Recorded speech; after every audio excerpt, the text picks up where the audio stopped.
Hi guys, this is Chrystal Lynn and I want to thank you for joining me for this week's free astrological profile on your chart, your story.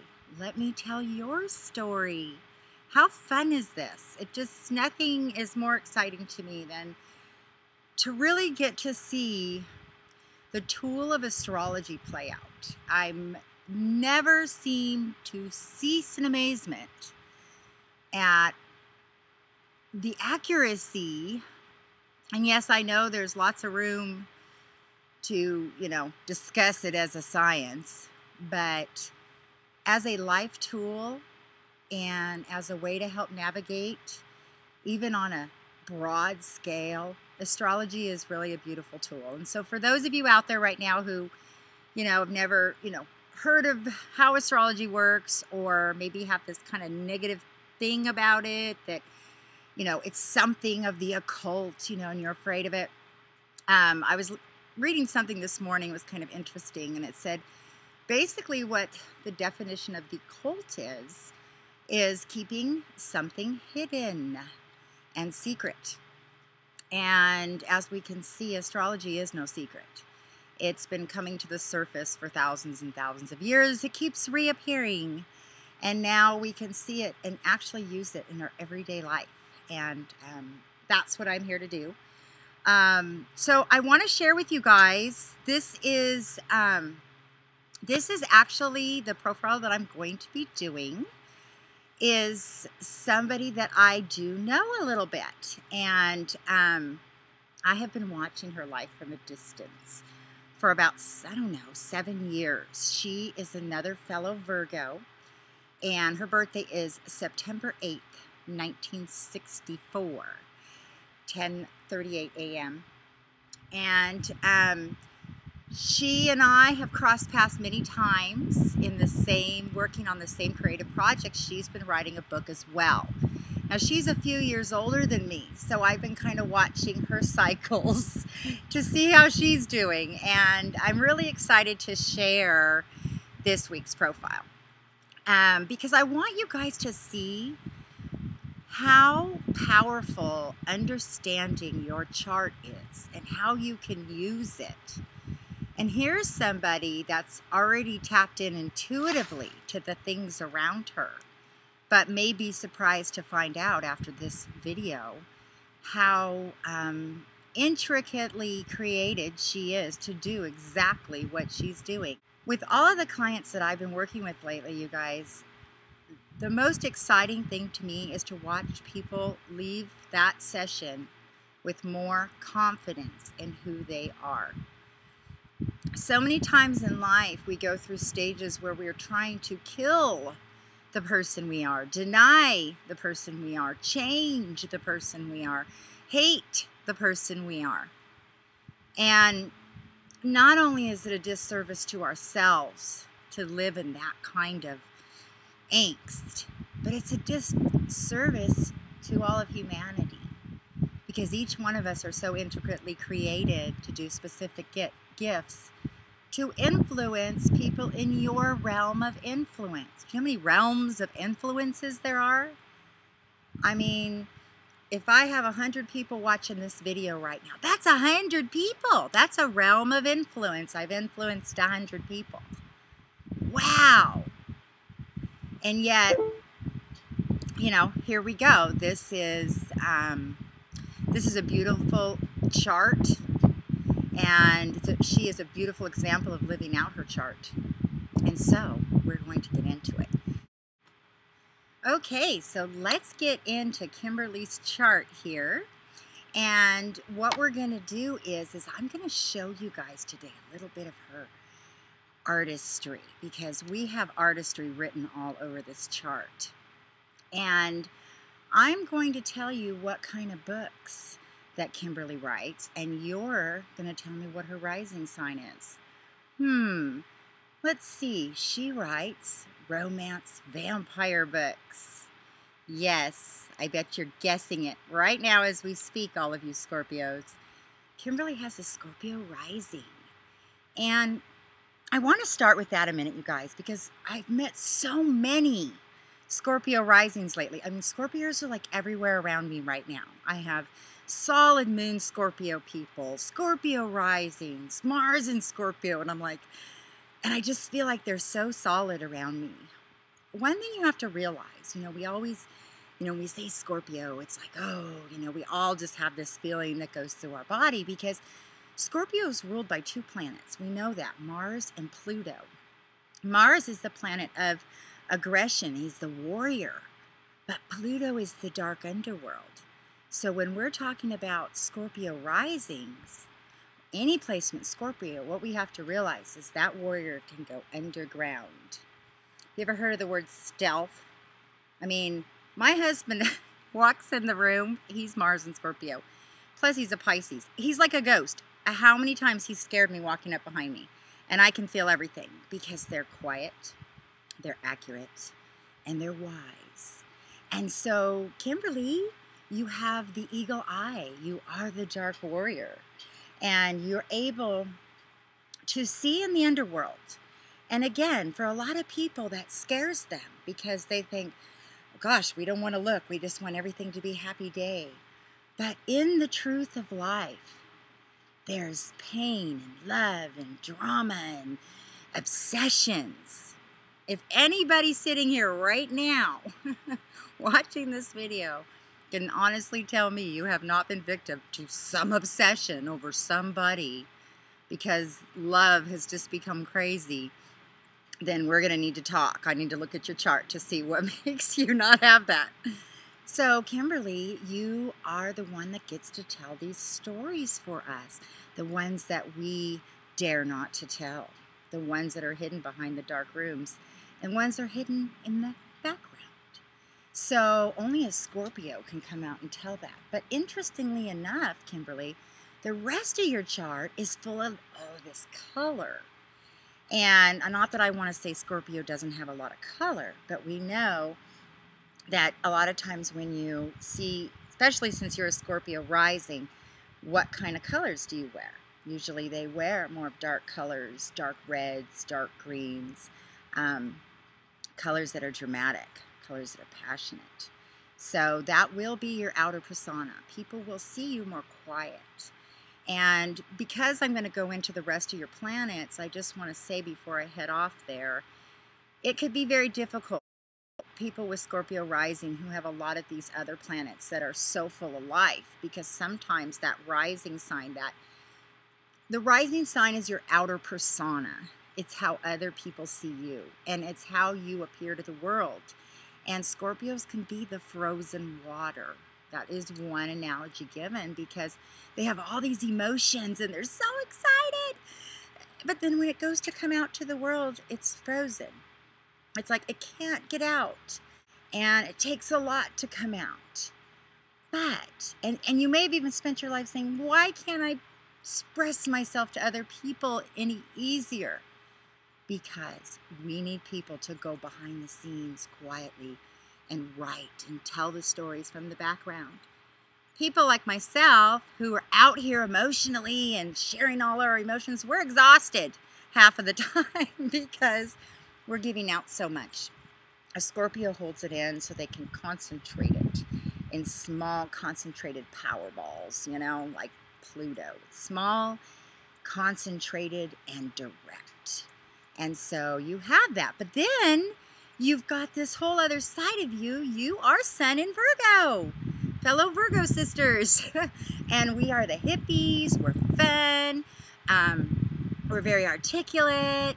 We love outdoorsy, we're earthy, we love little animals, we take care of our families, we are caretakers. You will see many Virgos who are taking care of their parents, taking care of elderly people. Mother Teresa was a Virgo. We are that Mother Earth in a lot of ways. We love to get dirty, we'll get down in the mud, we'll, as long as we can wash our hands afterwards, you can take us camping, you can take a Virgo camping. So, we can handle it. What about your moon sign? I always like to look at the moon sign first in anybody's chart, because that tells me what their deepest heart is, what their soul is, what it is that they really care about. And you care about fairness, you care about justice, and your moon is in Libra. Your moon is also at 17 degrees, which is within 5 degrees of a full moon. And that also has more intuitive abilities that you were given as that moon was really reaching its peak. It was shining some extra things down on you during that time. Moon in Libra, they are the ones wanting to keep everything balanced in their life. They want to keep everybody happy. They're willing to take the low road so you can have the high road. They can be codependent. They can be, they like to socialize. Libras love to socialize. But again, having this Scorpio ascendant, it keeps you kind of in the background, watching other people. You're a big observer. But you love partnerships, and you love your family. You love those things around you.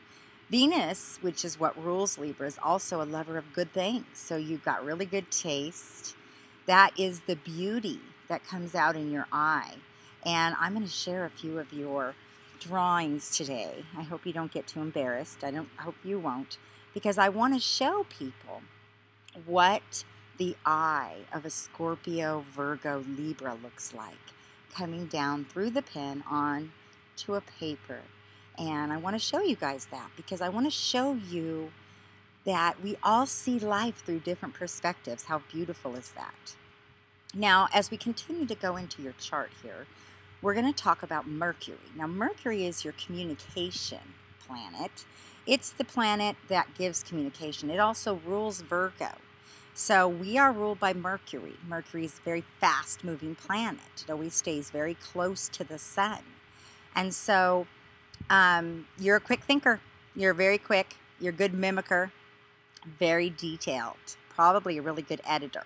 I got Mercury in Libra. I'm not as good of an editor, but I love to write as well. But you're a good editor. You see the details. You cross the T's. You dot the I's. But you have Mercury retrograde.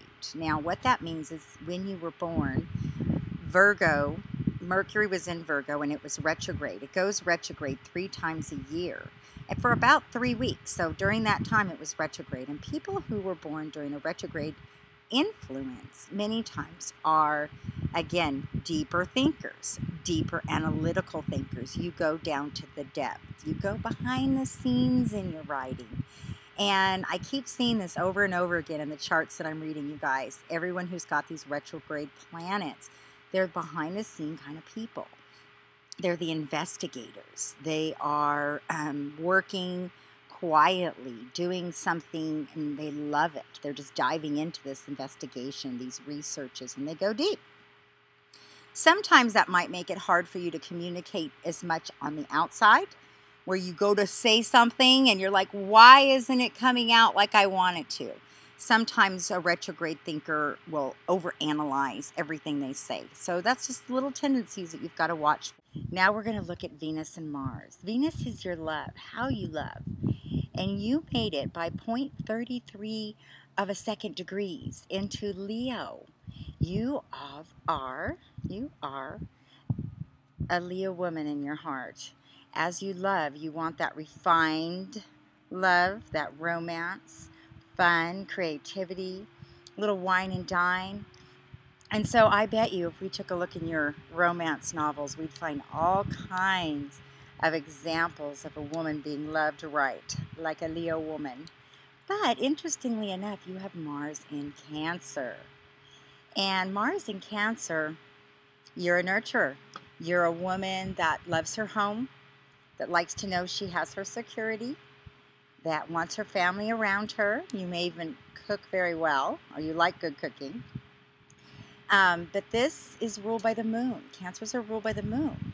So you've got 2 strong water planets in your chart. Scorpio is a water planet, and Mars in Cancer is a water planet. Cancer is a water planet. And so this gives you not only that eagle eye, but that really strong intuitive ability to read the room, to read the atmosphere, to know what's going on in your world around you. Sometimes with Mars in Cancer, you can feel the fluctuations of the moons. And to people who have strong Cancer placements, that you know where the moon is at all times.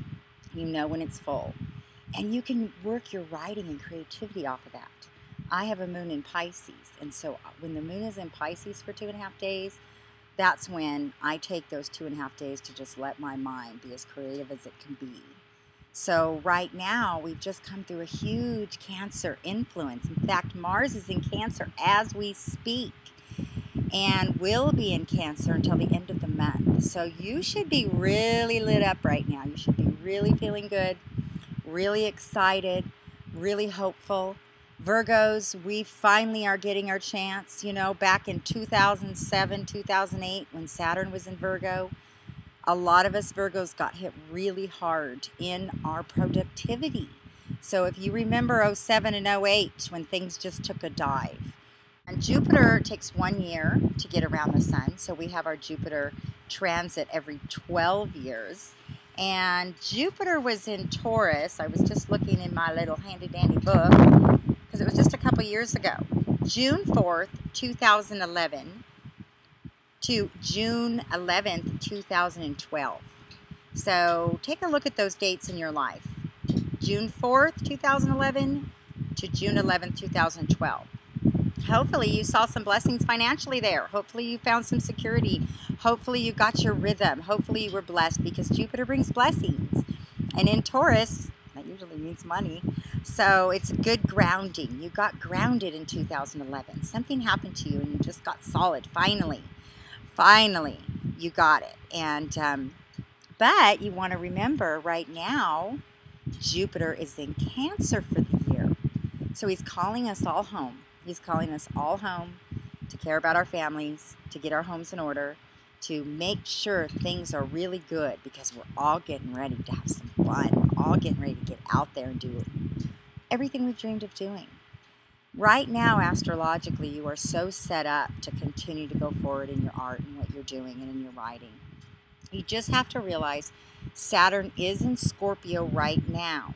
So he is taking a little bit of a hit at your identity right now. He's really strict on you, and he wants to mold you, and he's cutting things out of your life that you might be hanging on to, and he's really purifying your life. He comes in, Saturn's kind of black and white. So if you're feeling this radical change in who you are right now, just keep flowing with it, keep going with it. You're evolving into this beautiful eagle. And about 2015, you might get your wings. You'll start getting your wings next year as Saturn begins to leave and move into Sagittarius. So you've already been through the worst of it, and things are looking brighter. This is 15 minutes of just an overview.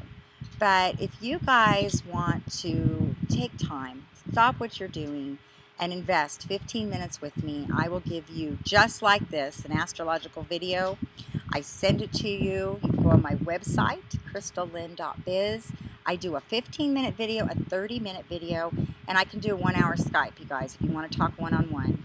I have got some good summer deals right now, because I know you guys are students, I know you guys are young, and I want you to have this chance while things are really changing, just to get a little grounded, and being able to have someone explain what's going on astrologically to you right now can really make all the difference. So book a reading with me. Okay. There's a fire starting in my heart, reaching a fever pitch, and it's bringing me out the dark.